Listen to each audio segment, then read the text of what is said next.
En esta mañana nos vamos a dar un banquete, se los garantizo.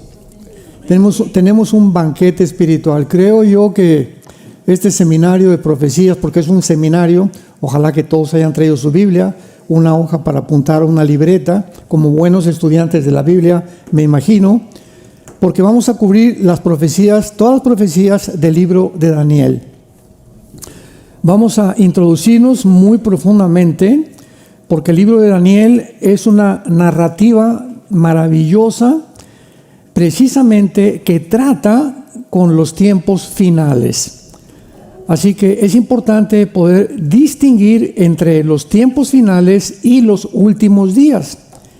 Y cuando nosotros aprendemos eso, le damos la bienvenida ahorita a todos a las redes sociales, a los programas de televisión que están sintonizando estas conferencias acerca de las profecías del libro de Daniel.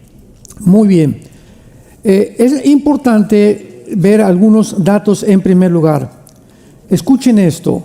De acuerdo a la Enciclopedia de Profecías Bíblicas de J. Barton Payne, hay 1239 profecías en el Antiguo Testamento. 1239 profecías en el Antiguo Testamento. 578 en el Nuevo Testamento. O sea que la Biblia, la tercera parte de la Biblia, el 30% de la Biblia es de carácter profético. Imaginémonos nada más. Y esta área de las profecías se descuidó a partir del siglo XX para atrás, como no nos podemos imaginar. Pero podríamos preguntarnos por qué todavía en los 50s, 40s del siglo XX o en el siglo XIX no se hablaba tanto del rapto de la iglesia, de la segunda venida de Cristo, del Armagedón, de la Tercera Guerra Mundial. Simplemente porque la revelación bíblica es progresiva. ¿Qué quiero decir con esto? Al Espíritu Santo no le conviene revelarnos cosas en el siglo XVII, el siglo XVIII, por ejemplo, del rapto, cuando en los finales del tiempo que hemos alcanzado nosotros en esta generación no los podíamos entender. No podíamos tener una referencia, por ejemplo, en Apocalipsis 11, que se menciona que todo el mundo va a ver en Jerusalén la muerte de los dos testigos. ¿Cómo podría esto ser posible si no se hubieran inventado los satélites de comunicación internacional, que hasta los 70s del siglo pasado se inventaron? ¿Cómo podríamos nosotros entender que vendría un hombre llamado el Anticristo que iba a marcar al mundo entero si las computadoras no se hubieran inventado? Imposible de poder tener una referencia para entender esto.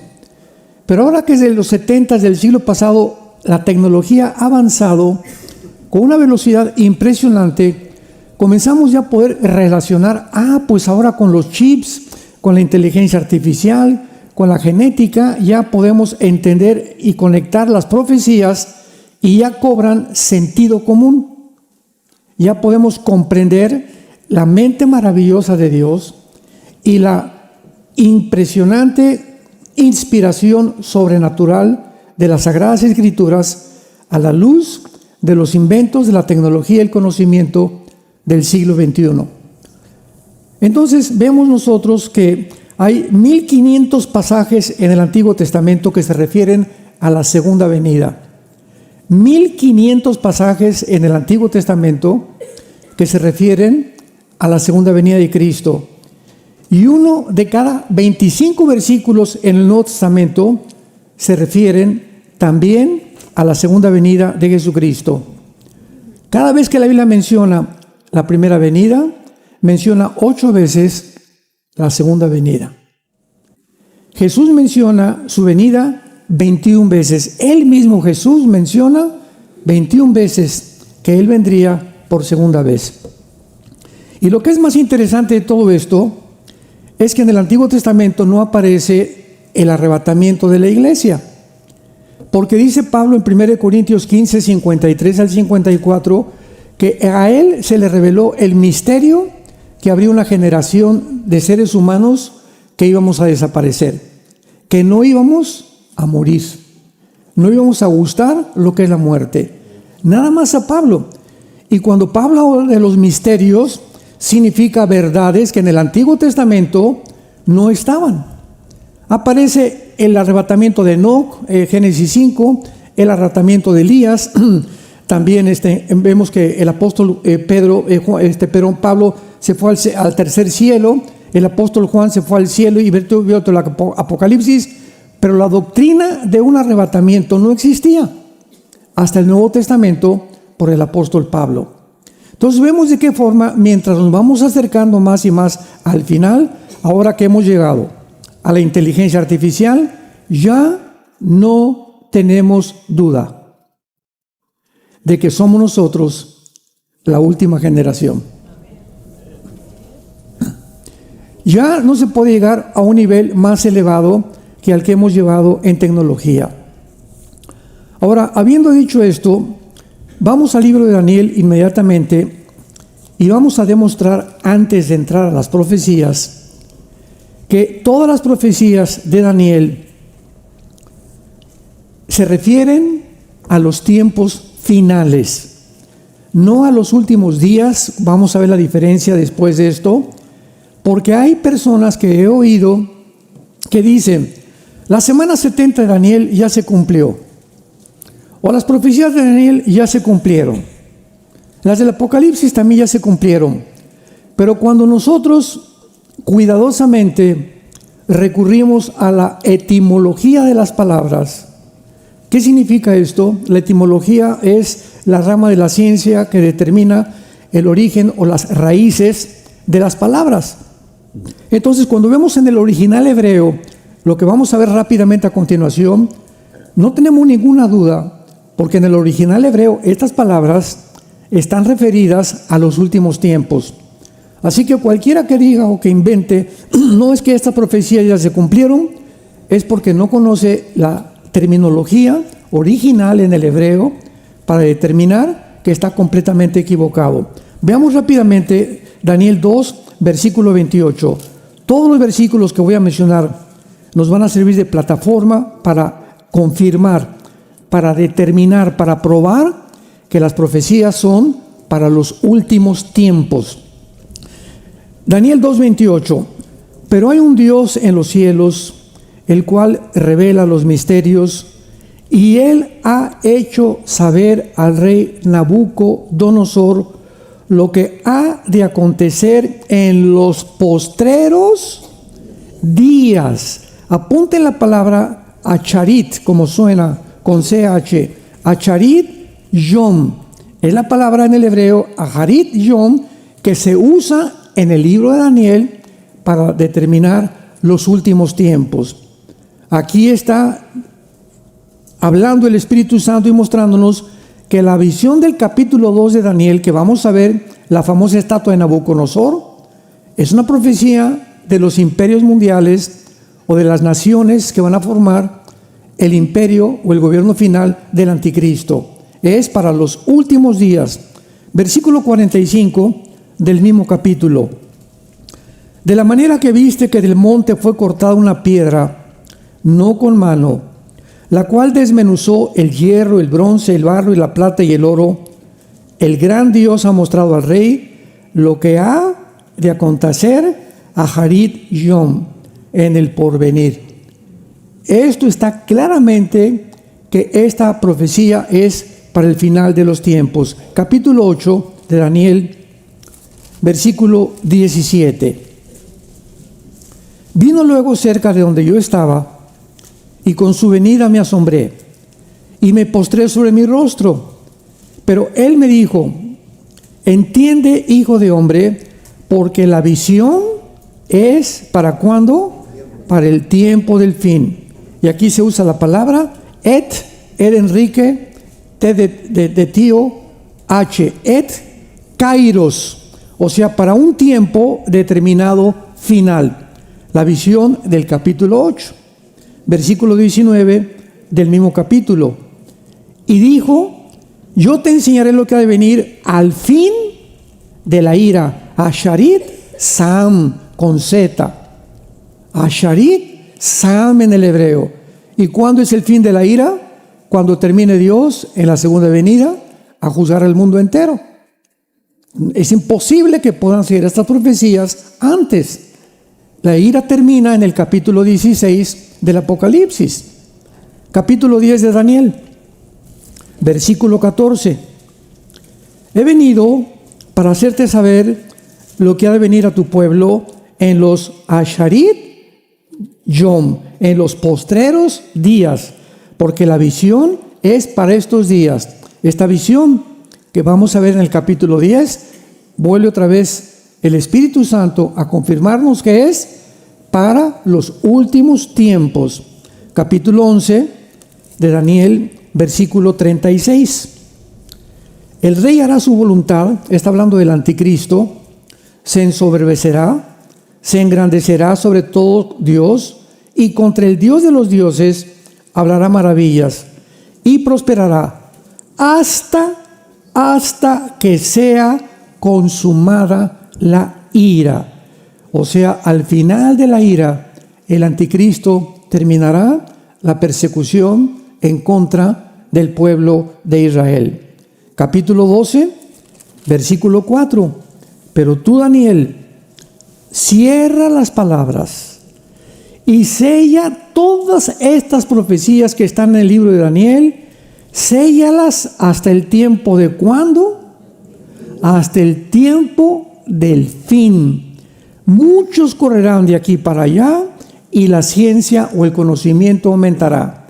Finalmente el ángel Gabriel le dice a Daniel, Daniel, todo esto que a través de los ángeles, a través del Espíritu Santo te ha sido revelado, es para el tiempo del fin. O sea, hace 2600 años que se escribió Daniel, y le dice el ángel, van a pasar 2600 años y solo la generación que somos nosotros, lo vamos a demostrar, van a entender estas profecías. Y una de las características principales de que ya es el tiempo del fin es que el conocimiento aumentará. Hasta 1905 se inventa el primer carro Ford modelo T. 1906 la primera tentativa de volar de los hermanos Albright. 1929 Alejandro Fleming inventa la gasolina, la penicilina. 1939 al 45 se explota la primera bomba nuclear. Se descubre la fisión nuclear bombardeando el átomo 235. 1957 el primer plataforma espacial. 1969 el hombre llega a la luna. 1970, 80 se inventa el primer celular. ¿Se acuerdan que era como un tabique de este tamaño? El primer celular. Se inventan los satélites de comunicación, donde todos los eventos se pueden ver, y entramos al siglo XXI, el chip, la computadora, la inteligencia artificial, la genética, el transhumanismo, la inmortalidad a través de la tecnología moderna, etcétera, etcétera. Y estamos ahora casi con la idea de poder llegar a poder meter chips en el cerebro controlados a través de la nube con diferentes alambres para cambiar la mente del ser humano. Daniel, en los últimos tiempos, el conocimiento aumentará. No han pasado en 6,000 años lo que en menos de 50 años, a partir del siglo XX y del siglo XXI, se ha descubierto. Y finalmente el versículo 9 del capítulo 12, él respondió, anda Daniel. Otra vez le dice, estas palabras están cerradas y selladas hasta el tiempo del fin. 2 veces el ángel le repite lo mismo. Muy bien.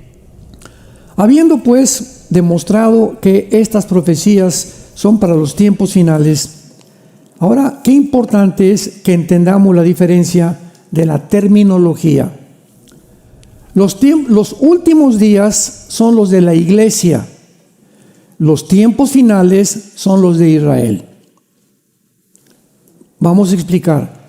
Los últimos días comenzaron a partir de la venida de Cristo hasta el arrebatamiento de la iglesia. O sea, los últimos días para la iglesia terminan con el arrebatamiento de la iglesia. Pero los últimos tiempos, o son las semanas 70, Daniel, o los últimos 7 años de la tribulación, son los últimos tiempos para Jerusalén y la nación de Israel, única y exclusivamente. Porque ahí es cuando Jesucristo regresa en su segunda venida e Israel se convierte y se vuelve al Mesías. Veamos en el libro de los Hechos rápidamente. Vamos a demostrar esto para que cuando estudiamos la Biblia no nos equivoquemos y tracemos bien la palabra de verdad. Vean ustedes estas verdades en el capítulo 2 de los Hechos, versículo 16 al 20 de los libros de los Hechos. Aquí acaba de terminar Pentecostés. Se está explicando qué pasó en Pentecostés y dice el apóstol Pedro, Hechos 2, 16 en adelante. Mas esto es lo dicho por el profeta Joel, que en los postreros días, o sea, los últimos días, en los últimos días, estaba profetizado, derramaré de mi espíritu sobre toda carne, vuestros hijos y vuestras hijas profetizarán, vuestros jóvenes verán visiones, vuestros ancianos soñarán sueños, y de cierto, sobre mis siervos y sobre mis siervas en aquellos días derramaré mi espíritu y profetizarán. Aquí nos detenemos. Hasta este momento está hablando precisamente del evento que acababa de suceder. Pentecostés, la venida del Espíritu Santo. Porque en el Antiguo Testamento el Espíritu Santo nunca entró sobre una persona para regenerarla, para que naciera de nuevo, ni para morar dentro de ella. En el Antiguo Testamento venía el Espíritu Santo sobre Sansón. Sansón, no crean que era como Rambo, así, fortachón, no. Era un hombre como tú y como yo.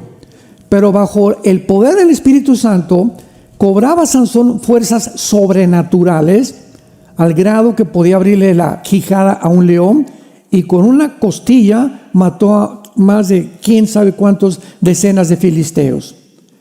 El Espíritu Santo se salía de Sansón, y Sansón era un hombre natural, como tú y como yo. ¿Se acuerdan cómo acabó Sansón? En los brazos de Dalila. Fue un mujeriego, borracho, parrandero y jugador. Dalila significa la que debilita.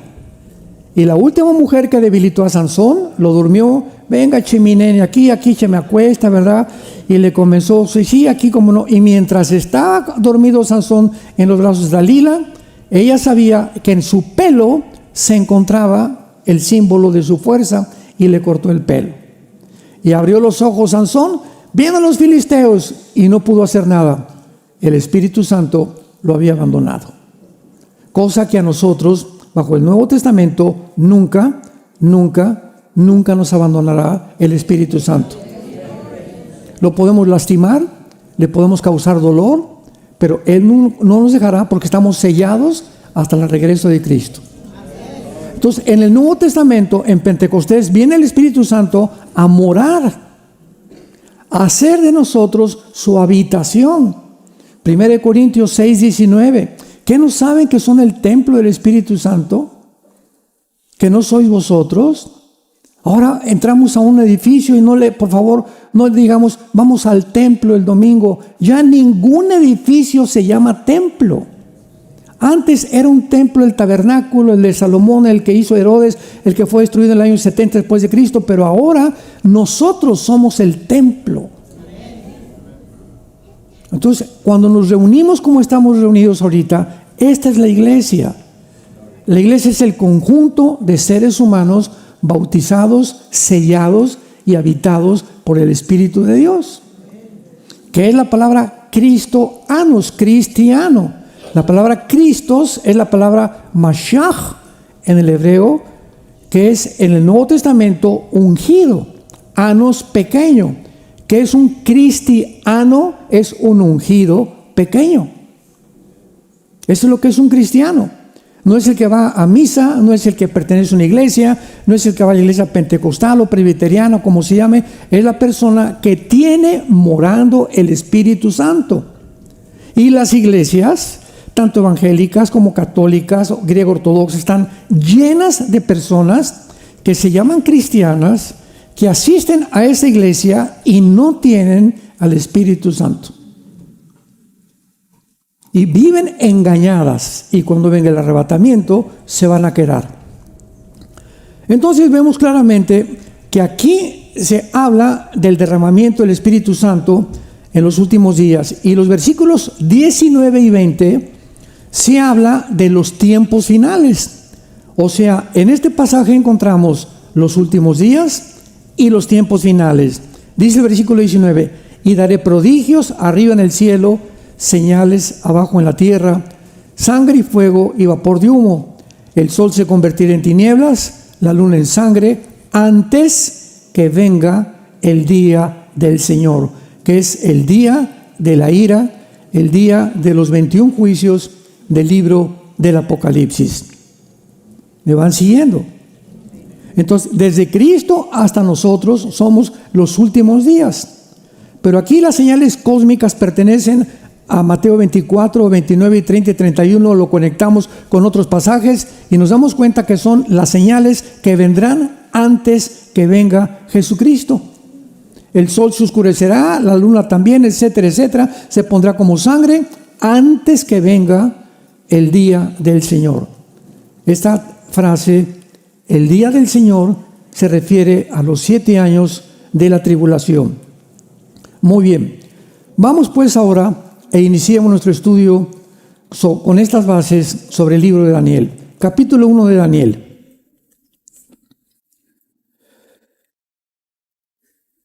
Y dice: en el tercer año del reinado de Joacim, capítulo 1 de Daniel, rey de Judá, vino Nabucodonosor, rey de Babilonia, a Jerusalén y la sitió. El Señor entregó en sus manos a Joacim, rey de Judá, y parte de los utensilios de la casa de Dios. Los trajo a la tierra de Sinar. La tierra de Sinar es Babilonia o Irak del siglo moderno, a la casa de su Dios, y colocó los utensilios en la casa del tesoro de su Dios. Daniel es llevado cautivo a Babilonia. Estuvieron 70 años en Babilonia, más de 100,000 judíos, por un castigo de Dios, por una disciplina de Dios. Pero lo que se encuentra, o la enseñanza espiritual detrás de todo lo que vamos a ver, siempre buscamos ya la enseñanza moral y espiritual, es que al llegar a Babilonia, porque es el mismo ataque de Satanás, corre por todas las páginas de la Biblia.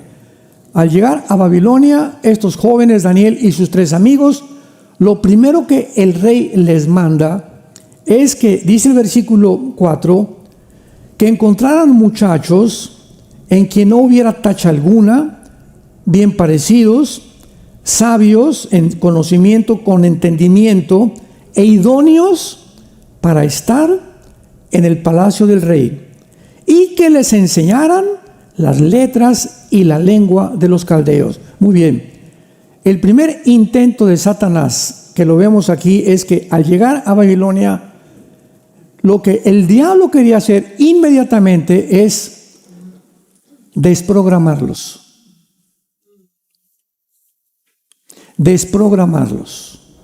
Sacar todo el conocimiento que pudieran tener de su cultura, de la Torá, de las leyes de moral y de ética de Dios, enseñar y meterles el programa satánico del infierno.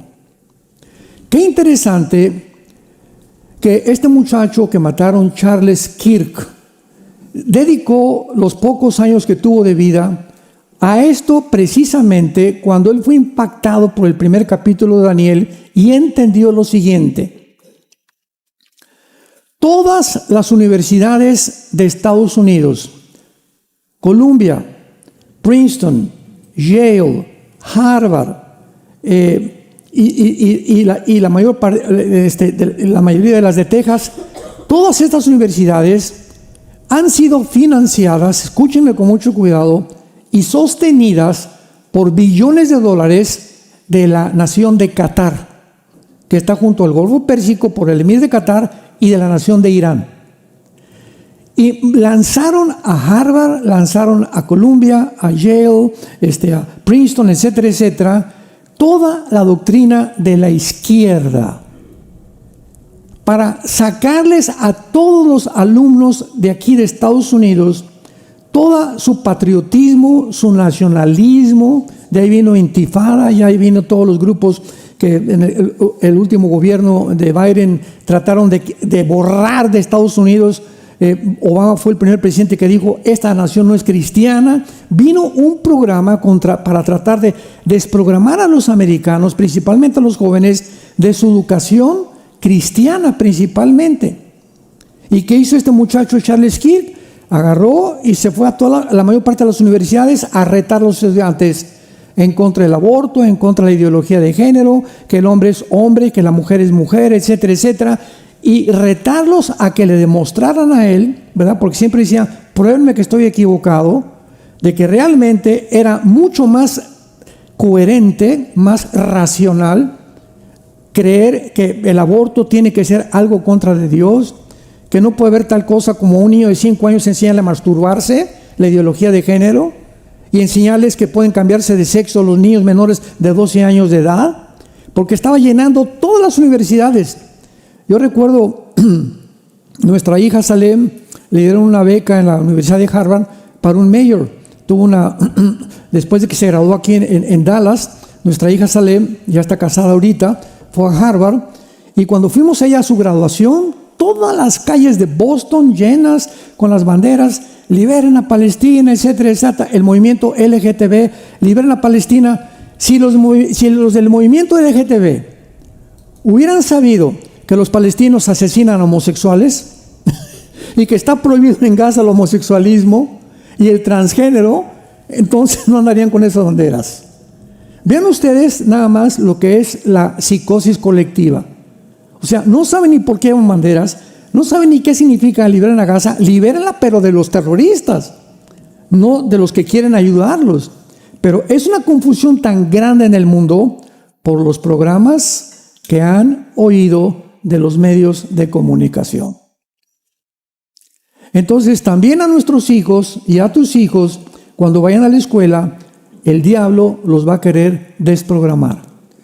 Van a tener maestros ateos, agnósticos, maestros de izquierda, maestros marxistas, maestros socialistas, sin principios de ética, sin principios de moral. Por ejemplo, en Harvard se permitió que los hombres durmieran con las mujeres. Imagínense nada más. Y habían llegado también a tentar que pudieran usar los mismos baños las mujeres que los hombres. O sea, una degradación total. Eso fue lo que enfrentó Daniel. ¿Cuál fue el secreto de Daniel? En el versículo 8, y Daniel propuso en su corazón. Si no nos proponemos en nuestro corazón, sobre todo los jóvenes que me escuchan, si tú no te propones ser santo en toda tu manera de vivir, antes de entrar a la high school o a la universidad, Padre, yo te pido en el nombre de Jesús, te prometo, Señor, que con tu ayuda voy a tratar de resistir e ir en contra, no me importa de qué, pero yo quiero hasta el final serte fiel a ti. Propuso en su corazón. Ahí tiene que haber una determinación.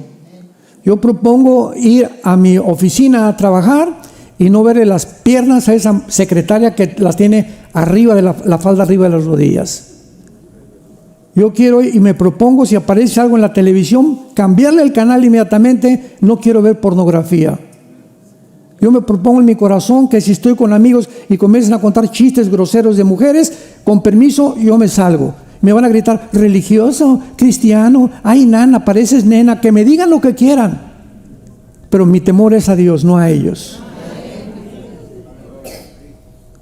Tiene que llegar al lugar, y ha llegado en la cristiandad, que tenemos que tener una determinación de no contaminarnos. No solamente de esta manera, mientras estés jugando al cristiano y venir el domingo a la iglesia y por acá y jugar y capotear, ¿verdad? Y podrá el hombre jugar con una papa caliente sin que sus manos se quemen. Podrá estar jugando con carbones y jugar así, pues es igual que el pecado. Tú no puedes jugar con el pecado. De vez en cuando ver pornografía, de vez en cuando ver a esa mujer, de vez en cuando hacer un negocio sucio, de vez en cuando defraudar a alguien. Tú no puedes vivir así llamándote hijo de Dios o hija de Dios. Tú tienes que tomar en serio a Dios y ser santo en toda tu manera de vivir. Muy bien. Daniel pues se queda en el reino de Babilonia y entonces el rey Nabucodonosor viene la primera oportunidad de Daniel, donde vamos a ver en el capítulo 2 de Daniel una profecía donde es y siempre le he llamado la base, el cimiento de todas las demás profecías. ¿Por qué? Porque en el capítulo 2 de Daniel se manifiesta, se percibe, se puede recibir en el corazón y en la mente, en el entendimiento, cuáles son las naciones que finalmente formarán el último gobierno mundial.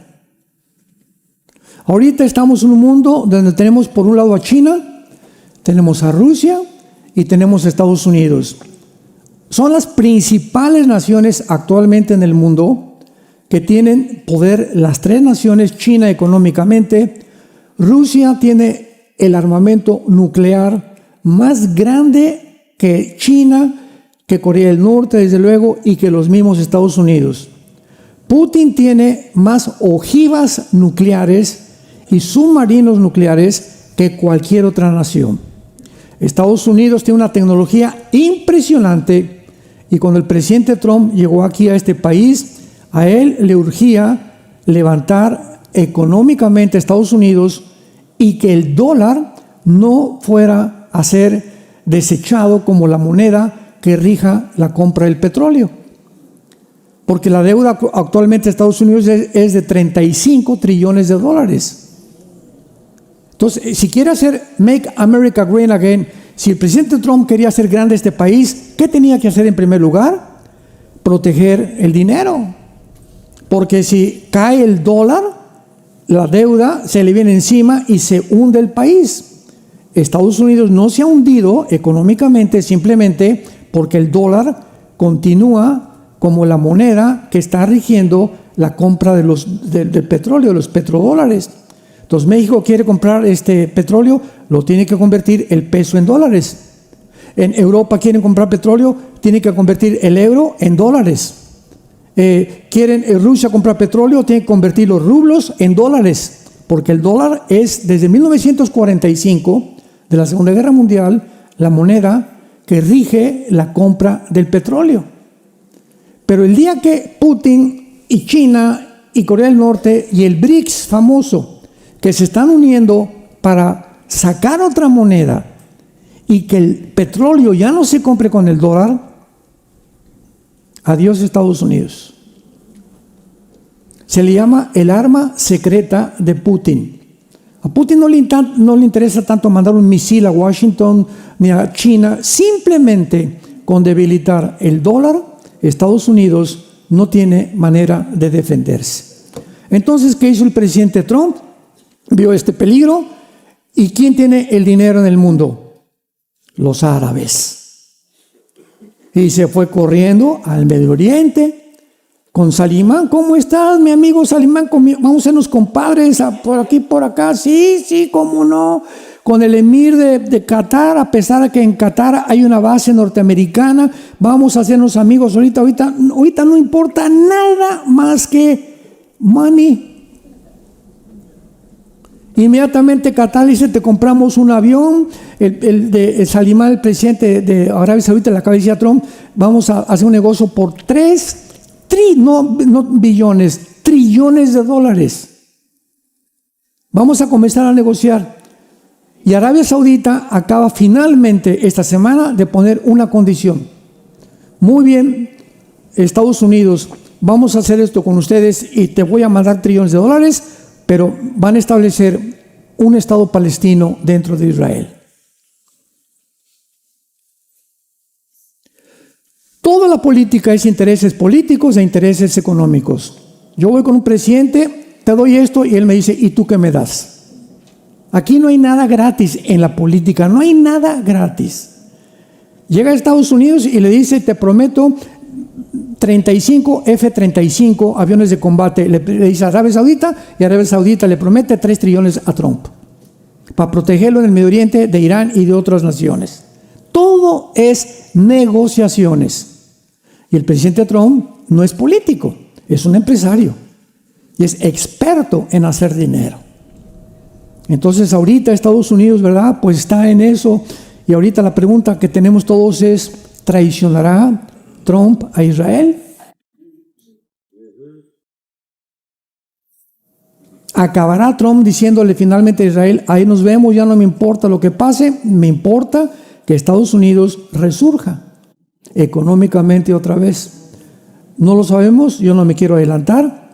Mi opinión personal es que así va a pasar, porque así lo dice la Biblia. En el libro de Joel, capítulo 3, versículo 2, dice que la tercera guerra mundial viene porque vendieron la tierra de Israel. La causa de la tercera guerra mundial se encontrará porque vendieron la tierra de Israel. Bueno, entonces en el capítulo 2, el rey Nabucodonosor, vemos en primer lugar en el capítulo 1, versículo 20, que Daniel se levanta después de que propuso en su corazón con mucha sabiduría. Daniel 1:20. Inteligencia. El rey les consultó, esto para que nos sirva, y los halló. O sea, a Daniel y a sus tres amigos los halló 10 veces mejores que todos los magos, que todos los astrólogos que había en su reino. Todos los imperios desde Egipto, Asiria, Babilonia, Medo-Persa, Grecia y Roma, todos los grandes imperios, y actualmente en el siglo XXI, el 80% de los presidentes de las naciones en el mundo tienen brujos para consultar, o están dados a la astrología, o tienen alguna conexión con la brujería. El primer caso más importante ahorita es México. Desde que el presidente, ¿verdad?, entró en México, este último presidente, lo primero que hizo el primer día fue llevar a los chamanes, a los brujos, a que le hicieran una limpia ahí en el Zócalo, enfrente de todo el mundo. O sea, México entregado a los poderes ocultos de la brujería. Oremos por México. Y esto es una costumbre precisamente por la ignorancia de lo que es la vida cristiana. Entonces, en el capítulo 2, el rey Nabucodonosor tiene un sueño, lo resumo, y ve una estatua enorme, grandísima, una estatua. El rey Nabucodonosor sueña una estatua. La cabeza de la estatua, todo era de diferentes metales. La cabeza era de oro, el pecho y los brazos eran de plata, el vientre de bronce, las 2 piernas de hierro, y los pies y los dedos de los pies ya eran una mezcla de hierro con barro. Entonces veamos: oro, plata, bronce, hierro, barro con hierro. O sea, vemos el debilitamiento, vemos de qué forma va el decaimiento de los metales. Hablándonos que esta estatua, que representa, como lo vamos a ver, todos los imperios del mundo hasta que venga Jesucristo, van a ir de mal en peor, debilitados, debilitados, debilitados, hasta que lleguen a el grado de mezclar el barro con el hierro. O sea, no van a tener, va a haber una confusión impresionante en los últimos tiempos que estamos viviendo. Y si ahorita hay una palabra que se puede usar para determinar el tiempo que vivimos, es la confusión. Nada más métete a las redes sociales y vas a acabar en el psiquiátrico. Opiniones de politólogos, opiniones de acá y de noticieros, y esto dijo, y que Tucker Carlson dijo esto, y que Candy Jones dijo esto, y que por aquí dijo esto, y que Dinesh D'Souza dijo esto, y vemos cantidad de opiniones, y tú dices, ¿a quién le creo? ¿A quién le creo? tenemos la palabra profética más segura.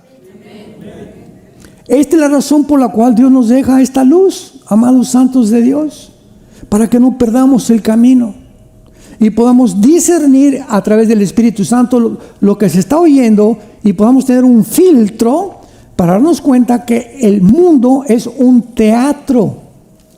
El mundo es un teatro con actores. Todo lo que tú ves es mentira. Los tratados de paz son mentira.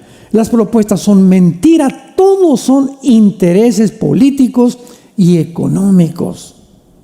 Que la lista de Epstein y que la lista de por aquí, todo es un teatro de actores que detrás de los telones se encuentra el príncipe de la potestad del aire, manejando como títeres a la mayor parte de los gobiernos para poder tratar de abortar el plan de Dios. Muy bien. Esta estatua, el oro representa Babilonia.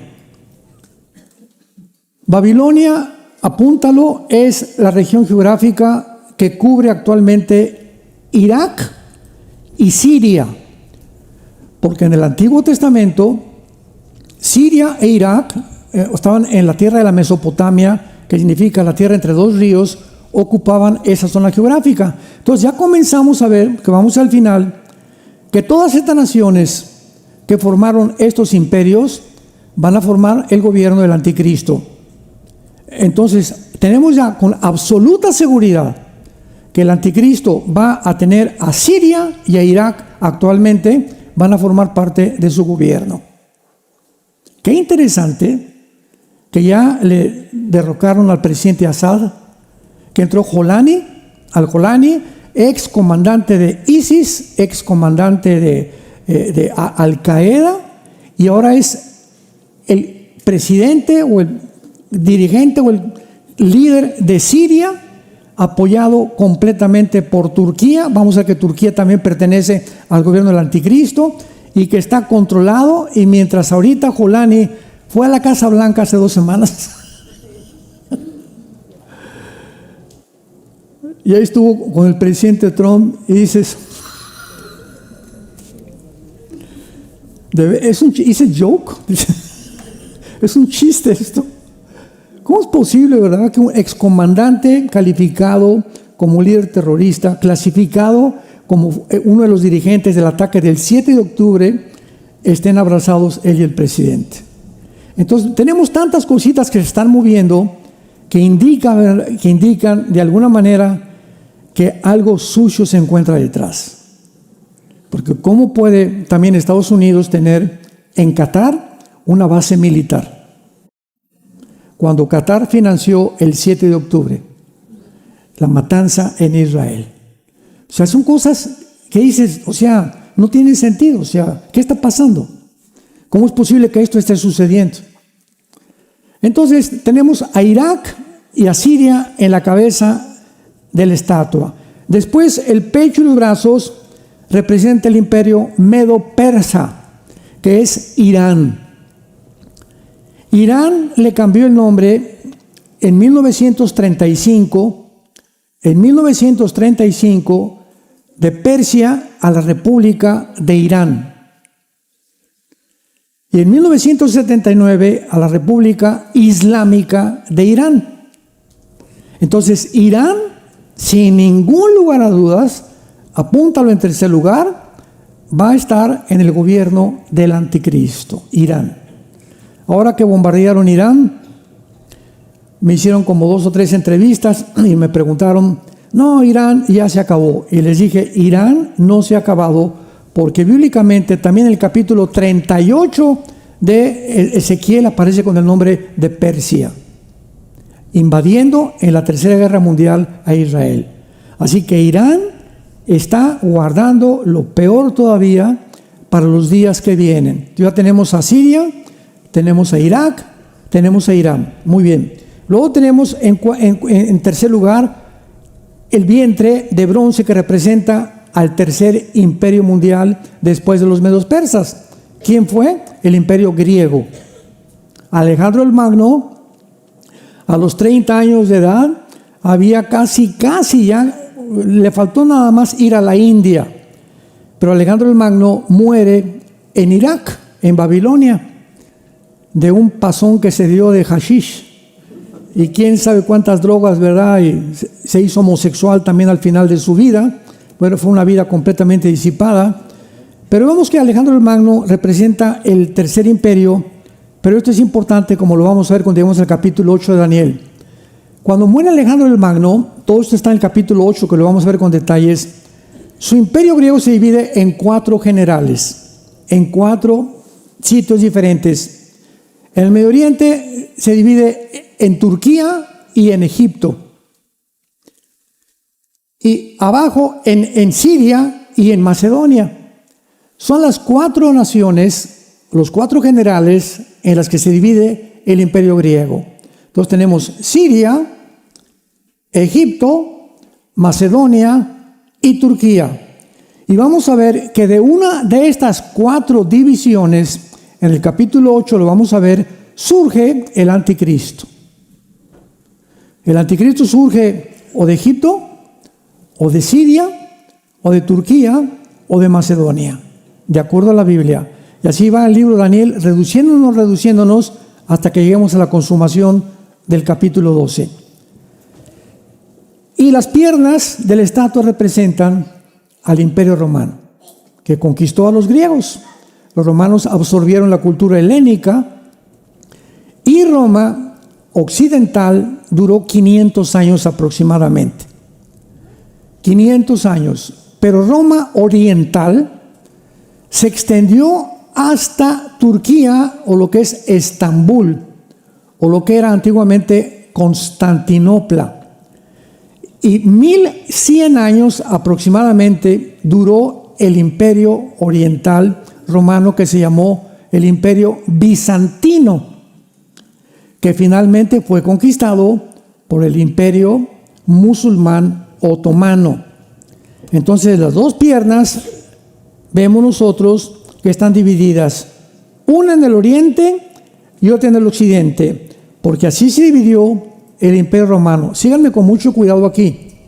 Las 2 piernas representan la división del imperio romano en el oriente y en el occidente. En el occidente fue Roma, en el oriente fue Constantinopla o Estambul, que es Turquía actual. Y los 10 dedos mezclados ya con barro y con hierro representan los 10 dedos. Más adelante, los 10 cuernos en Daniel 7, en Daniel 8, en Apocalipsis 17, que lo vamos a ver también, representan ya las últimas 10 naciones que resurgirán del imperio babilónico, medo-persa, griego y el imperio romano. De estos 4 imperios y de las naciones que conformaron esta estatua, surgen los 10 dedos, o los últimos 10 naciones, y de una de ellas surge el anticristo. Ahora, finalmente, Daniel ve en el capítulo 2 una piedra que viene del cielo y golpea los pies de la estatua. Así termina el capítulo 2, golpeando la estatua. Y vemos que esta piedra es Jesucristo, porque cuando golpea los pies, toda la estatua se derriba, dándonos a entender que en su segunda venida, estos imperios con estas naciones estarán vigentes. Y toda esta estatua representa el espíritu del anticristo. Toda la estatua es el espíritu del anticristo. Y finalmente vemos que estas 10 naciones formarán el último imperio. Vamos a leerlo esto rápidamente en el capítulo 2, versículo 42 en adelante. Y por ser los dedos de los pies en parte de hierro y en parte de barro cocido, el reino será parte fuerte y parte frágil. Así como viste el hierro mezclado con barro, se mezclarán, o sea, estas 10 naciones va a ser una mezcla por medio de alianzas humanas, pero no se unirán el uno al otro como el hierro no se mezcla con el barro. Rápidamente les explico esto. ¿Por qué no se van a unir? Si son 5 naciones del oriente y 5 naciones del occidente que se van a unir y formar el último gobierno mundial, significa que estas naciones del occidente serán 5 naciones europeas y 5 naciones del Medio Oriente. Y no hay ninguna similitud entre la cultura, las tradiciones y la religión de Europa con el Islam. Imposible mezclar el Islam, el Oriente, con el Occidente. Porque en el Oriente es la religión la que gobierna. En el Occidente no, hay gobiernos, pero ahí son los ayatolas, los reyes, y todo está dirigido por la religión, el Islam. Lo vamos a ver más adelante. Y dice el versículo 45, y de la manera que viste, que del monte fue cortada una piedra, no con mano, la cual desmenuzó el hierro, el bronce, el barro y la plata. El gran Dios ha mostrado al rey lo que ha de acontecer en lo porvenir. Y el sueño es verdadero y fiel su interpretación. Vemos claramente, sin ningún lugar a dudas, la última forma de gobierno mundial no es China, ni Rusia, ni aquí Estados Unidos. Van a ser 10 naciones que cuando oigamos que se formó un G10 de 10 naciones, cuando oigamos esto, nosotros, si estamos vivos todavía o estamos aquí en el mundo, cuando oigamos la unión de 10 naciones del Medio Oriente con 5 naciones de Europa, de una de ellas saldrá el cuerno pequeño, que lo vamos a ver en la próxima conferencia, en el capítulo 7 de Daniel. Mientras tanto, no especulemos que si Jared Kushner, el yerno de Trump, es el anticristo, que si Clinton es el anticristo, que si el Papa es el anticristo, que si el rey de España es el anticristo, son meras especulaciones, son babosadas todas. No podemos nosotros, el anticristo surge inesperadamente de la oscuridad, ni nos imaginamos quién va a ser. Lo único que sabemos, se los cuento en la próxima conferencia. ¿De dónde va a salir? ¿De qué región geográfica va a salir? Y no va a salir, segurísimo, de San Antonio. Padre, te damos gracias por tu palabra en esta mañana. Gracias por la esperanza a la que nos has llamado a vivir hasta el fin, que es la más segura y firme ancla de nuestra alma. Tú, Señor, queriendo confirmar tus promesas, interpusiste, Señor, juramento para que por 2 promesas inmutables, todos nosotros que hemos acudido a la esperanza puesta delante de nosotros, tengamos consuelo, tengamos paz, sabiendo que nada ni nadie nos separará nunca del amor de Jesús, tu Hijo, quien fue muerto, crucificado, enterrado y resucitado a los 3 días, para que ahora vivamos para Él y ya no para nosotros, esperando la bienaventurada esperanza y la manifestación gloriosa de Jesucristo, que viene muy pronto por nosotros. Te esperamos, Jesús, y te amamos y te bendecimos en tu nombre precioso. Amén.